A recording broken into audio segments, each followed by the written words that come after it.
Well, hello, and thank you for joining us again. Today we're going to actually talk about office workflow in a little bit of a different way than we're used to. We have about 600 practices here, and that means we're able to keep track of how many of our offices, and I imagine our offices aren't too different than your office if you're not one of our clients that's listening in. We get to see how many times they add a new user. Now, most of the time, a new user is something we think about in a really good way. It means that this person represents growth. That means your practice got bigger, but a lot of the times, everybody, this means that your practice is having some turnover. Finding, keeping, and training good people is a challenge. So I want to talk about patient retention, patient experience, but also today I want to include the aspect of making sure that your staff knows how to create that same experience each and every time. It also today we're going to dabble a little bit in compliance and making sure we're collecting the right fees from the patients. And there's all these little steps that each one of your staff members has to remember. So today we're going to talk about other ways that we can keep that staff, no matter if they've been with you for 3 years, 3 weeks, or 3 days, up and running with your system. So it's going to be a journey through what type of pop-ups, what type of reminders, how you're going to manage these things so that your patients all have a really similar experience, you stay compliant, and lastly of all, you don't have to spend your entire day thinking and managing these things. So let's dive into the problem a little bit more. So to start with, you've got a complex process and you can't expect yourself or your staff members to memory manage all the steps. When a patient relationship actually suffers, it's when there's lack of clarity on what the patient knows, what their plan is, when they have evaluations, when they have to be here for a longer visit or a shorter visit.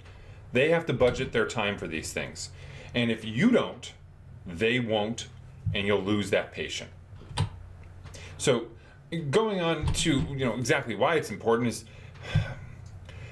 a lot of the great practice owners that we deal with spend a great deal of time, energy, and effort making sure their staff is fully trained.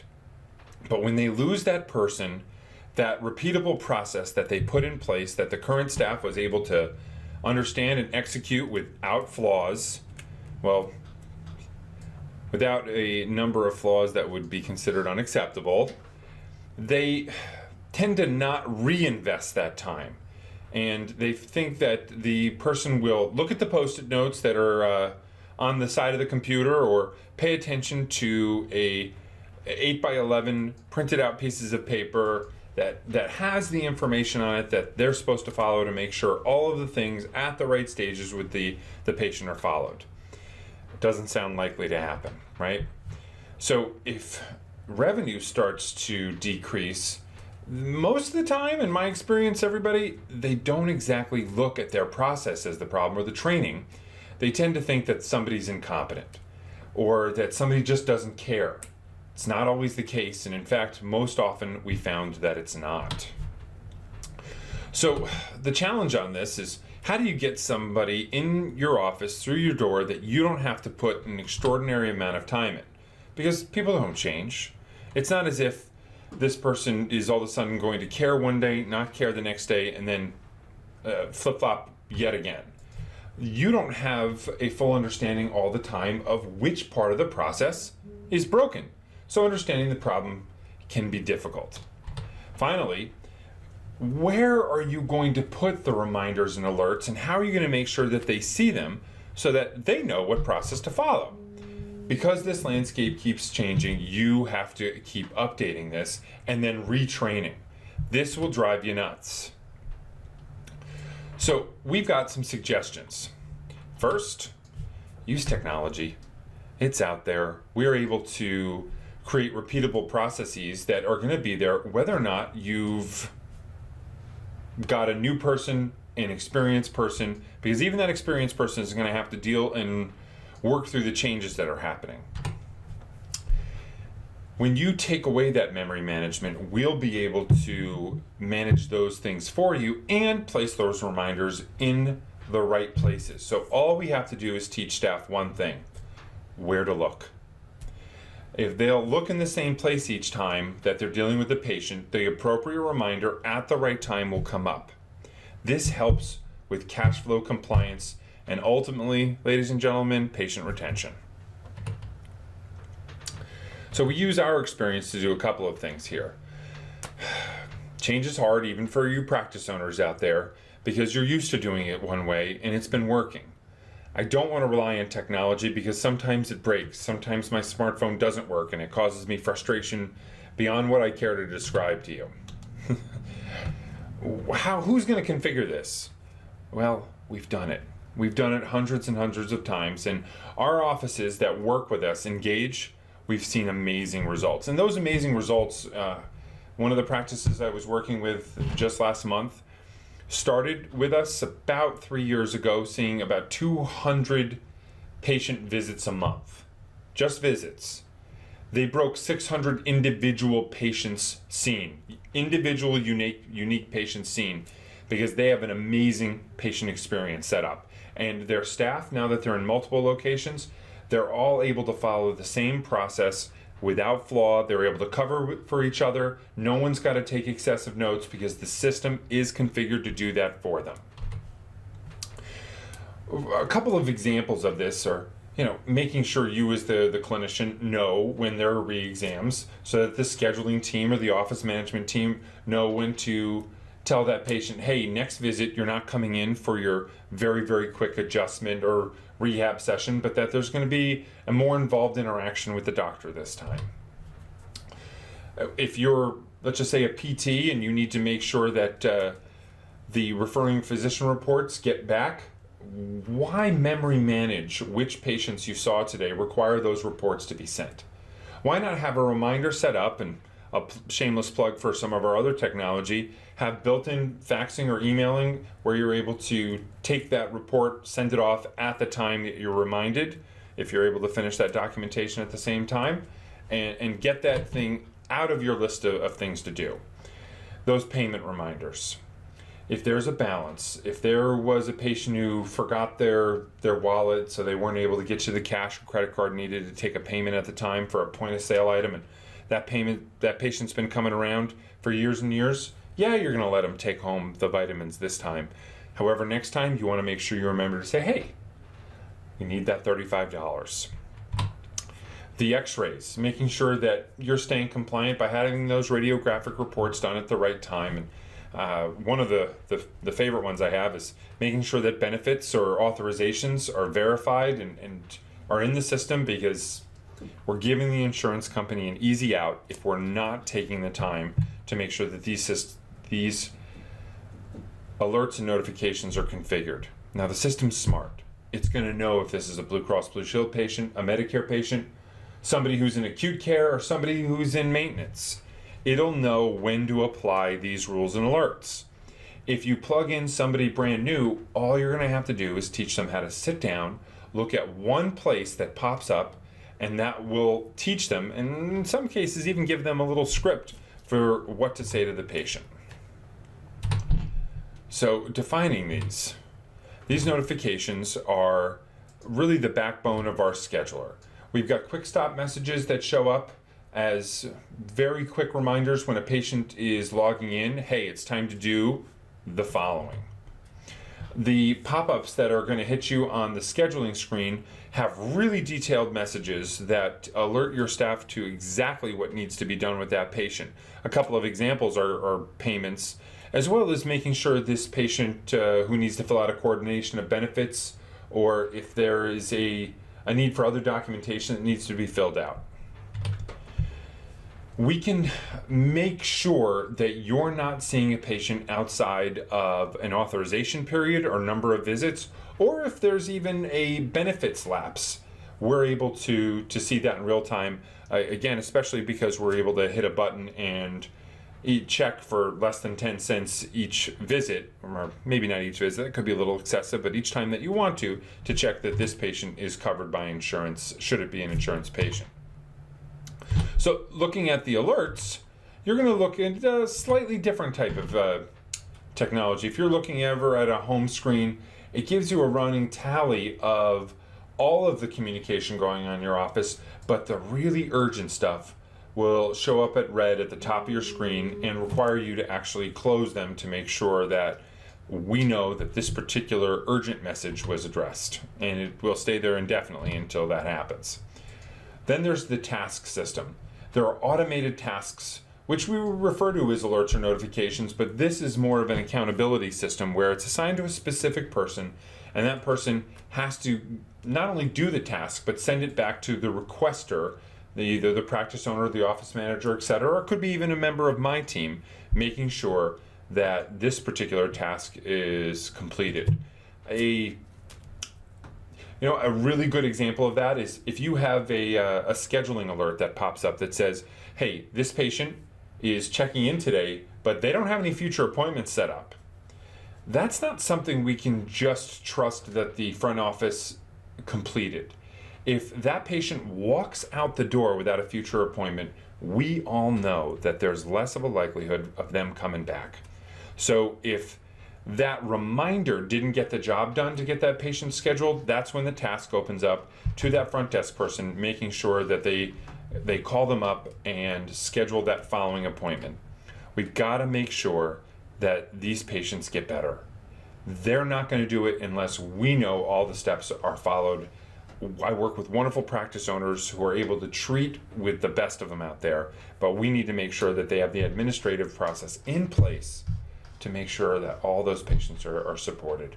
Well, come and join us next time. We've got more informative tools, tricks, tips to make sure that you're running the most efficient practice possible. Until then, it's Jason Barnes, and I look forward to talking to you again. Thanks, Jason. There are two sections in the system where you can set up alerts and notifications. The first area is if you go to Configuration Practice Schedule and go to the Notifications tab. This will allow you to set up alerts that are practice-wide. The rules that you set up will cause a notification to pop up on the schedule if any patient meets the criteria for that alert. The other area in the system that you can set up an alert is in the patient account, and these alerts are patient specific. They are only going to pop up if that particular patient meets the criteria of the alert. The list of rules and how they work the same regardless of where you set it up, except for the fact of who it applies to. So I'm just going to demonstrate in a patient's account how to set it up. It's the same way to set it up on the schedule page. It'll just be for everyone. So some examples of these alerts would be perhaps you want to get a copy of the patient's insurance card at the beginning of the next year. So you might want to come in here and do add nth visit rule. So let's say on the first visit since the beginning of 2016, you might want to create an alert about an insurance card and tell your front desk to make a copy of the patient's card. And then you can go ahead and hit save at the bottom, and now it'll appear over here on the left. And as you create these alerts, all of the alerts will show up over on the left for you to go back in, delete, edit, whatever you need to do. So let's do another example. If you are using a patient kiosk, you might want the alert to show up on the schedule tab, but you might not want it to show up on the patient's kiosk that they're checking in on. In that situation, you would create the alert as normal, but you would uncheck the patient-facing stop.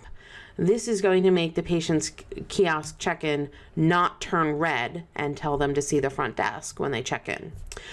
Perhaps this would be in a situation where you want the front desk reminded of something, but it's not something that the patient needs to know. So that is what that does. The show pop-up messages is what's going to allow a notification to appear on the schedule page. Each individual user still has the option to turn off pop-ups for themselves, but the pop-ups, the notifications still do show up in the list on the left. If you uncheck this box, the notification will not show up on the list on the left for anyone. Situations where you would want that unchecked is if instead of popping up an alert, you wanted to automatically execute a checklist when a patient came in. So let's say a patient has their first visit ever. So maybe you want to say on first visit since 1/1/2000. Let's go back way far. So then maybe you want to say instead of, popping up any sort of a notification for the front desk, maybe you want to create a new patient checklist automatically when the patient checks in. And that can be, when your front desk checks them in at the schedule or on a kiosk or anything like that. You don't want any alerts. There's nothing else for the front office to do. You just wanted that checklist executed. Let's see, some more examples. One of the most common used alert are the re-exams. So that one's down at the bottom. You can select a pop-up if a re-exam was more than X number of days ago or X number of visits ago, and you can leave either of those blank. And this will just pop up an alert if it's been quite some time since the patient last had a re-exam and you want to be alerted so you can schedule a re-exam for that patient. You can also, a lot of times for the care plans, when you set up a care plan and you create visits way in advance, perhaps you want an alert letting you know that the next visit is a certain type. Maybe the next visit is a re-exam and you want to alert the patient. So that is also a very common alert.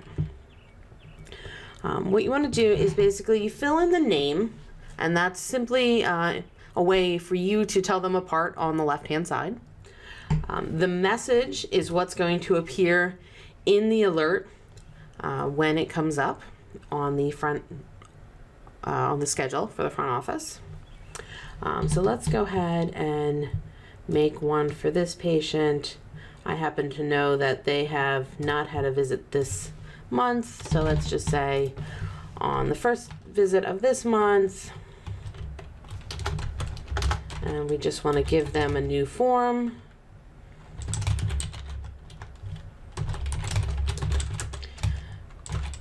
And we want to tell the front desk exactly what they need to do. And I'm going to hit save. And now if I go to the schedule and just create an appointment and check it in, and the alert will pop up letting the front desk know exactly what they need to do. Once the alert is popped up, you have the options to delete it. If there may be multiple alerts, you can delete all of them or you can close it. Recommended workflow is to close the alert if it's not a alert you're going to address at that time. If it is an alert, if, for instance, this patient was standing in front of me and I handed them the new form, I would go ahead and delete the alert so it no longer shows up in the list over on the left-hand side. And that way the list on the left is just those alerts that you still need to address. Just a couple more things. Let's go back into the patient account. You are able to enable or disable practice-wide alerts on specific patients if those alerts do not apply to them. And you are able to see a list of all the alerts that are currently still open by clicking on that arrow. This way allows you to filter for specific patients, get rid of all specific alerts that you don't want. And we also have a new feature in the Schedule tab where we can actually view, where you can view the alerts that have recently come up for that patient. You can see which ones are still active. You can see which ones have been deleted and who deleted them. So that's a brief overview on the alerts and notifications. Thanks for joining us here today, and look forward to seeing you next time. Bye.